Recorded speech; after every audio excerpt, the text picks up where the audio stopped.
तो दोस्तों star delta starter बनाने के लिए माउंटिंग के बाद हमारा अगला स्टेप होता है पावर वायरिंग का।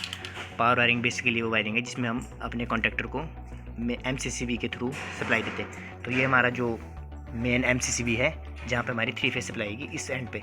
अब आप लोग देख रहे हो कि इस एंड पे हमने 2 कॉन्टैक्टर को सप्लाई दी है। पहला हमारा ये मेन कॉन्टैक्टर है जो हमारी यहाँ पे सप्लाई आई है, और दूसरा हमारा है डेल्टा कॉन्टैक्टर जो हमने यहाँ पे सप्लाई दी है। अब मोटर के लिए हमारे बेसिकली 2 कनेक्शन होते हैं, एक मेन कॉन्टैक्टर जो मेन सप्लाई आएगी और एक डेल्टा के लिए और स्टार के लिए। अब आप देख लो कि हम ओवरलोड रिले के थ्रू हमने यहाँ पे अपने मोटर के लिए कनेक्शन दे दिया। अब हम देख रहे होंगे, अब हमें देखना है कि ये हमारा डेल्टा बन रहा है, ये हमारा स्टार बन रहा है। तो पहले हमारी जो मोटर होती है जब हम सप्लाई देंगे तो हमारी मोटर इसके थ्रू स्टार कॉन्टैक्टर के थ्रू चल रही है। अब आप देख रहे होंगे हमने स्टार कॉन्टैक्टर को अपने डेल्टा कॉन्टैक्टर से सप्लाई दी है, मतलब सप्लाई हमारी यहीं से जा रही है। जब हमारा स्टार्टिंग में मोटर ऑन होगी तो हमारे ये 2 कॉन्टैक्टर ऑपरेट होते हैं, मेन कॉन्टैक्टर और स्टार कॉन्टैक्टर। उस टाइम हमारी डेल्टा से सप्लाई नहीं जाएगी, हमारी सप्लाई जाएगी आपके स्टार कॉन्टैक्टर से होते हुए मोटर के इस एंड पे। और सेकंड टाइम जब हमारा स्टार कॉन्टैक्टर बंद होगा तो हमारी सप्लाई डेल्टा कॉन्टैक्टर से होते हुए यहाँ पे जाएंगे। हम देख रहे हैं लूपिंग की हमने इन दोनों के लिए।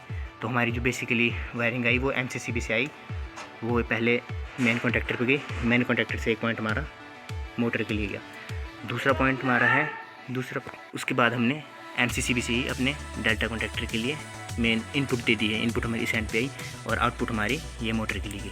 अब इसी से हमने अपनी सप्लाई यहाँ हमने शॉर्ट कर दिया है। अब हम डेल्टा और स्टार का पता कैसे लगाएंगे हमारा डेल्टा कॉन्टैक्टर कौन सा है, स्टार कौन सा है। आप लोग देख रहे होंगे कि ये जो हमारा कॉन्टैक्टर है इसको हमने ऊपर से शॉर्ट कर दिया है। ये 3 वायर देख रहे होंगे, तो ये शॉर्ट का मतलब है कि हमारा ये स्टार है, क्योंकि हमारा स्टार शॉर्ट होता है और डेल्टा में हम सप्लाई देते हैं।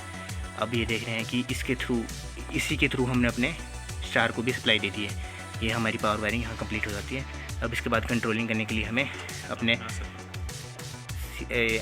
जो हमारा 3 पोल का MCB होता है वहाँ हम अपने MCCB के थ्रू पावर वायरिंग के लिए सप्लाई देंगे और उसके बाद हमारा कंट्रोलिंग शुरू होती है।